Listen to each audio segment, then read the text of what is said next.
As we previously discussed, course is going to be very different than pretty much any other math class you've ever taken.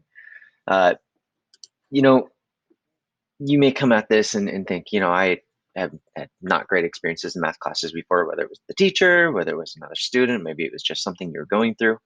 But it's different. I mean, you're going to be interacting with different teachers.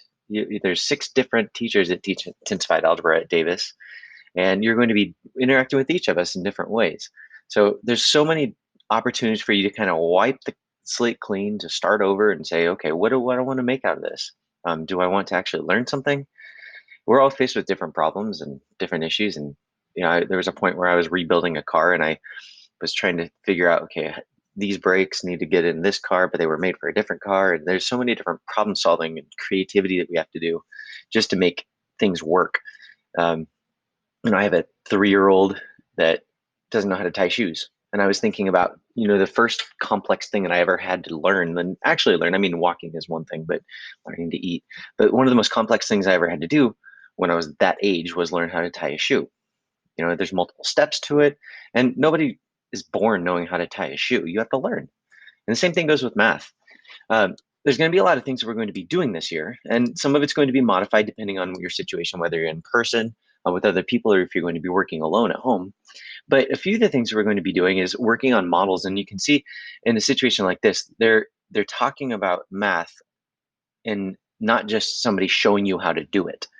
You're used to math classes where teachers say, this is what you do, then this is what you do, then this is what you do. But in this course, it's going to be a little different. You'll be discovering things, you'll be talking about them, you'll be kind of learning stuff, not just on your own, but kind of in the context of a guided situation where you'll have some real life examples, but then you'll also have to discover some of the math and how it's applied. We're going to be dealing with this guy. His name is Terrence. You'll get to know who he is. He's a skateboarder. And as you can see, he's very prepared with his helmet and his knee pads. If you've ever skateboarded, I'm sure you do the same. But we're going to be looking at actual models where you can get on a computer and manipulate it and change it and see how graphs are related to distance and time as we learn about the math. We're going to be looking at cells and how when cells replicate, uh, they change in number, and how can you predict, if there's 23 divisions, how many cells are you going to have? There's going to be some real life models that you can deal with on computers as well as at home things that we talk about. Um, we're going to be learning problem solving strategies. One of the things that I've noticed is some of my students that come in, they've never been taught how to learn math. You kind of just think that there's one way of doing anything. But one of the things that we've learned over the years is the more ways you know how to do something and the more ways you know how to get unstuck, you're not just sitting there spinning your brain and saying, okay, they've told me the same way 30 times and I don't know how to do it still. If you've ever felt that before, you're in good company, because in this class, we're going to teach you lots of new ways of doing things. We love creativity. We like new ways of thinking, and some of the ways that you might try may not work the first time, but maybe the second or third time. And one of the things that we need to learn how to do is try new approaches to learning how to do math and looking at problems as things that we can solve just by trying different ways. So that's something else that we'll be talking quite a bit about in this class. We'll be looking about how your brain works. Um, most people think that, look at this email popping up all over the place. Most people think that you're born smart or you're born dumb, specifically with math. I'm a math person, I'm not a math person. I'm a music person, I'm not a music person. I'm an English person, I'm not an English person. The reality is, none of us are born math people. We have to learn it.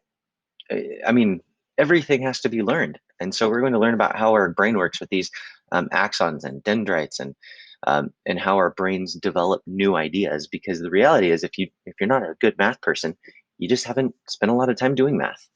Um, and the reality is anybody can learn how to do math. You just have to try, put in some effort, and think through some of the things.